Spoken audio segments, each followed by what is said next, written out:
सगळ्यात महत्त्वाची जी घटना घडली तिचा मी निषेध करतो. आणि राजकारण हा खेळ असतो. ते खेळामध्ये जय पराजय होत असतो, पण तो आनंदाने पचवता आला पाहिजे.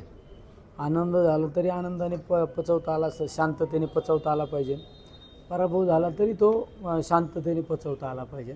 पण तुम्ही पाहिलं असेल म्हणजे या लोकांना पराभवच मान्य नाही.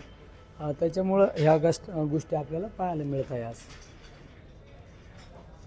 सध्या राहुल जावरेंची परिस्थिती कशी आहे?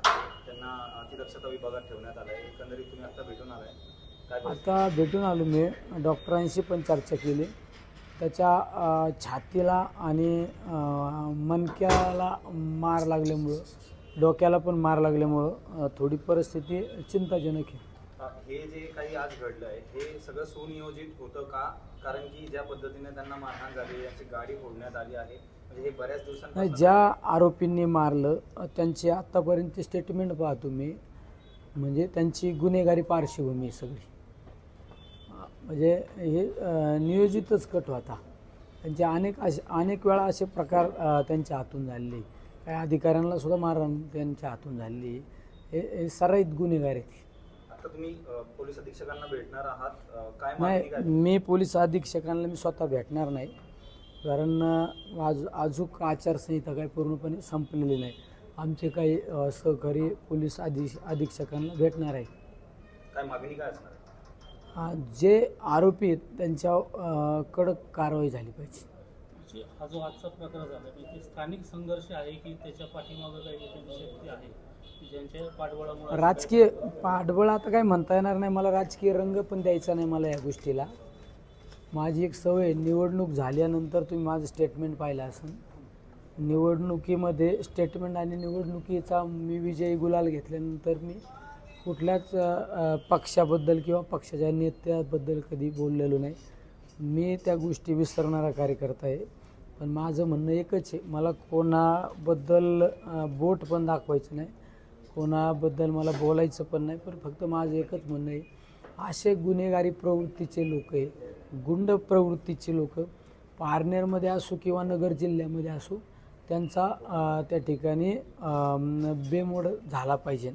हे सगळ्यात माझी ही महत्त्वाची मागणी असणार आहे. आजची घटना घडली यामागे काही ठोस कारण आहे का?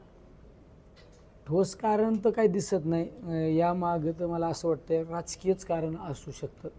कारण मी श्रीगोंदा तालुक्याच्या दौऱ्यावर असल्यामुळं माझा प्रत्येक तालुक्यामध्ये नियोजित कार्यक्रम असल्यामुळं मला तर माहीत नाही. माझा मोबाईल पण बंद आहे. त्यामुळं मला नगरमध्ये राष्ट्रवादी भवनला आमची मिटिंग होती.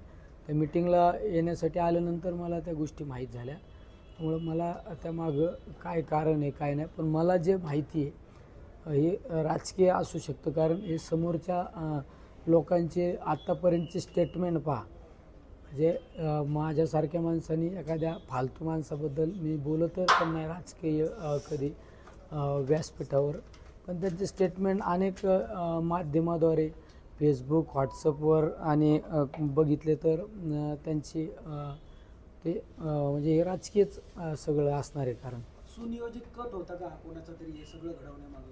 नाही, आता मी काय सांगितलं तुम्हाला, राजकारण झालं, निवडणूक झाली, सगळं गंगेला मिळालं, मला कोणाबद्दलच काही बोलायचं नाही.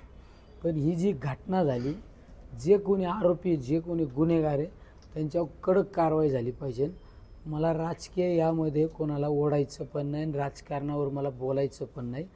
पण मी ह्या विचाराचा कार्यकर्ता आहे.